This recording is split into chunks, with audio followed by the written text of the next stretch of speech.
ஊரக வளர்ச்சி.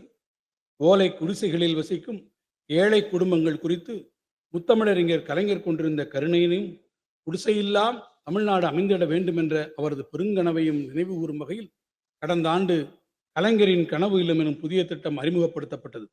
வரும் 2030ஆம் ஆண்டிற்குள் தமிழ்நாட்டின் ஊரகப் பகுதிகளில் 8 லட்சம் கான்கிரீட் வீடுகள் கட்டித்தரும் நோக்கத்துடன் சென்ற ஆண்டு தொடங்கப்பட்ட 1 லட்சம் புதிய வீடுகள் கட்டும் பணிகள் அனைத்து மாவட்டங்களிலும் விரைவாக நடைபெற்று வருகின்றன.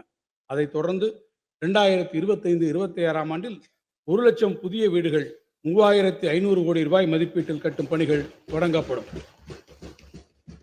தமிழ்நாட்டின் கடைக்கோடி குக்கிராமங்களையும் சென்றடையும் வகையில் தரமான சாலை வசதிகளை உருவாக்கிடும் நோக்கில் அறிமுகப்படுத்தப்பட்ட முதல்வரின் கிராம சாலைகள் மேம்பாட்டு திட்டத்தின் கீழ் 2025-26ஆம் ஆண்டு 6100 கிலோமீட்டர் நீளமுள்ள கிராம சாலைகள் 2200 கோடி ரூபாய் செலவில் மேம்படுத்தப்படும்.